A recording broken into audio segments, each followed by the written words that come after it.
Olá pessoal, aqui é o professor Fábio Marim do Departamento de Engenharia da Exalc e nós estamos aqui para conversar sobre o Boletim Tempo Campo de novembro de 2022. Queria começar essa nossa conversa resgatando como é que foi o mês de outubro e pedir para vocês observarem esses dois slides aqui em que a gente tem no slide da esquerda a chuva acumulada ao longo do mês e no slide da direita a anomalia de precipitação. A gente percebe um bom volume de chuva no Paraná, Santa Catarina, região norte e algumas regiões do Mato Grosso. Sudeste e centro-oeste com volumes intermediários de chuva. E no mapa da direita, observe as tonalidades em vermelho, pessoal, e a gente pode ver ali onde é que faltou chuva em relação à média. Essa anomalia nada mais é do que a diferença em relação à média, onde a gente está vendo em azul no mapa. A gente teve chuva além da média histórica e nas tonalidades em vermelho a gente teve chuva abaixo da média histórica.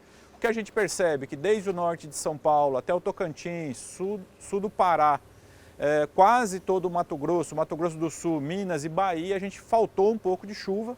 A gente teve chuva abaixo da média, portanto, marcando aí o mês de outubro e revertendo uma condição que tinha acontecido no mês de setembro de chuva muito boa. A gente lembra do boletim do mês passado, em que a gente teve um setembro, talvez o melhor dos últimos 10 anos, e em outubro a gente já teve uma reversão nesse quadro aí, não foi tão bom, mas também não chegou a ser ruim. Essas condições mudaram bastante a umidade do solo. E a gente pode observar nesses dois mapas aqui, em que a gente tem na esquerda o mapa de setembro e na direita o mapa de outubro, mostrando a retenção de água no solo no final de cada mês.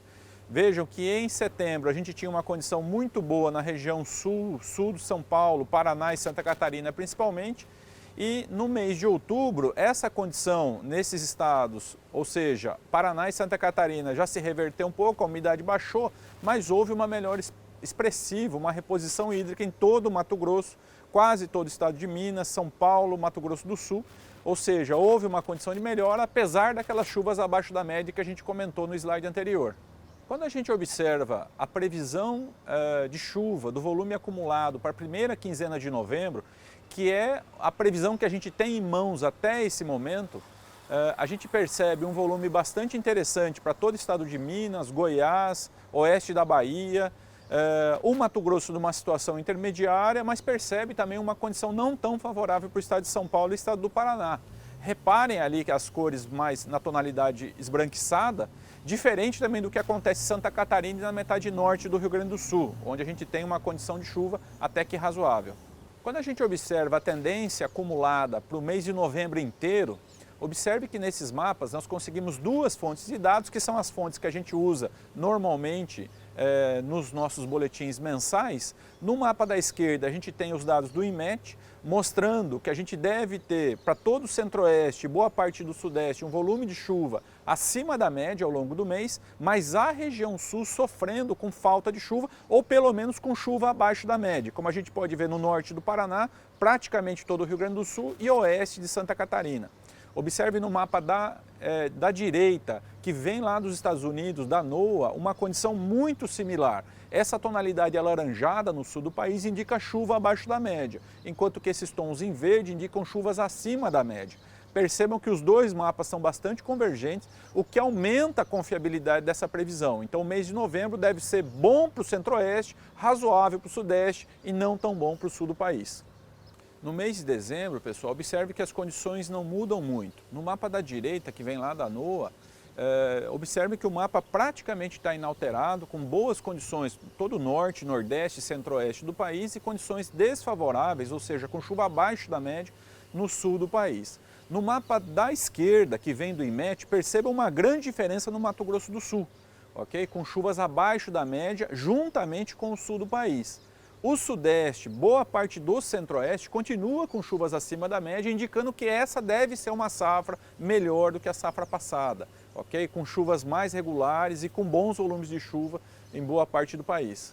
Para janeiro, e concluindo essa nossa análise trimestral, a gente percebe uma diferença grande no mapa do IMET para a região de Minas, Bahia e Goiás. Percebam ali os tons fortes de laranja, indicando chuva bem abaixo da média, trazendo preocupação para as lavouras de grãos desses estados.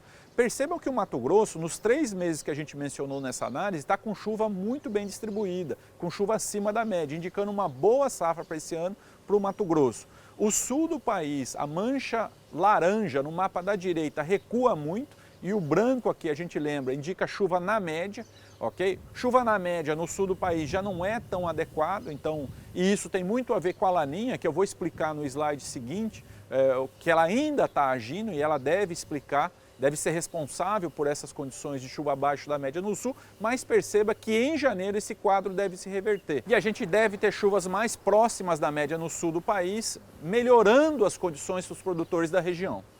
Como eu já havia comentado, pessoal, observem aqui nesse slide a condição de temperatura do Oceano Pacífico atualmente. Percebam que essa linha preta abaixo da média indica a condição de laninha, que está num processo de reversão, segundo os modelos, mas que ainda não se reverteu. Observem os pontos de outubro e novembro e notem que a gente está com temperatura bem abaixo da média. Isso caracteriza a laninha e essa tendência de recuperação está nos informando que talvez no trimestre de janeiro, fevereiro e março a laninha desapareça, ok? E a gente lembra, seria a terceira safra seguida com laninha, atuando aqui no Brasil e modificando as condições climáticas, influindo sobre as condições climáticas brasileiras, e essa laninha deve se desfazer e a gente deve passar por uma condição de neutralidade. Não devemos entrar em El Niño aí nos próximos meses, porque esse não é um processo que acontece rapidamente, mas a gente deve ter um clima mais próximo da neutralidade. Para finalizar a nossa análise, mais um gráfico reforçando essa condição de laninha e essa tendência decrescente, um enfraquecimento da laninha. Como vocês podem observar aqui, a redução das barras azuis e o aumento das barras cinzas. O cinza representa a neutralidade e o azul representa a laninha. Veja que a laninha está se desfazendo e a condição neutra está aumentando.